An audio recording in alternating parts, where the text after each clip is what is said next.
Yes, just like that. This will be more than enough to assassinate Varka. I'm going to assassinate Varka. I need ideas for assassinating the Grand Master. I went over this with Alice a long while ago. She stands with me, and has even offered several ideas on how I might take him out. Of all her suggestions, this one seemed the most promising. Bring a full cart of Mondstadt's newest dandelion wine all the way here, and then, before Varka's very eyes, tip the entire cart over the cliff.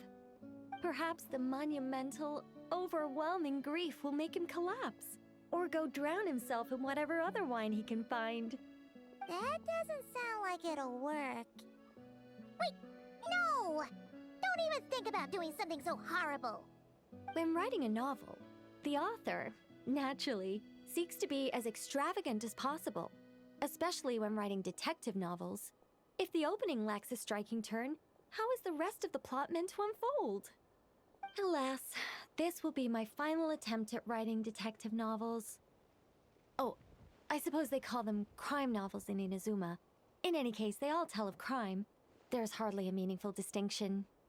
I also discussed it with Barbie, but our novel writing sessions always evolve into crime planning sessions. Methods of crime and puzzles of deduction. We have explored plenty of those, yet the plot would not advance. The Angel Killer case. Try as they might, the culprit remained elusive. The desperate detective rushed into the crowd, then shouted the revered names of the 4 great rulers at the sky. Whoosh! Pitter-patter. Boom! Detective and murderer reduced to ash. What kind of writing is that? Doesn't that leave no room for deduction at all? Of course there is. It was only through painstaking deduction that the detective finally discovered the names of the 4 great rulers, learning also that shouting them at the sky would inevitably reduce one to ash. My point exactly. Simply deducing who the culprit is has become dreadfully unoriginal. The subject of one's deductions must be something more creative. I even thought of having a Seelie detective, an angel who, longing to become a detective, became a Seelie, and by some twist of fate, ended up as a detective's assistant.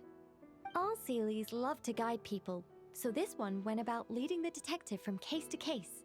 I found the idea rather interesting.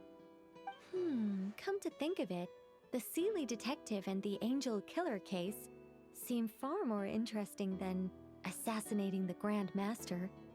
Never mind, guess I'll move on to work on that idea then. It's precisely because I overthink every little detail that I've lost interest in continuing. Not to mention the mountain of words I'll have to write. The very thought of penning all those words. Oh, what a hassle. And I can't even get a ghostwriter for this one. I'll just work on the Angel Killer case instead. But how might the detective deduce the truth?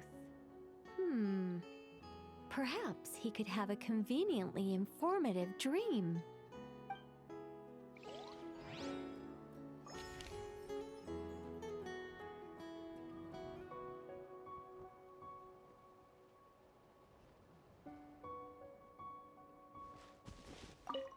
Seelie detective. Hold on. Why not have the Seelie guide that detective to assassinate the Grand Master instead?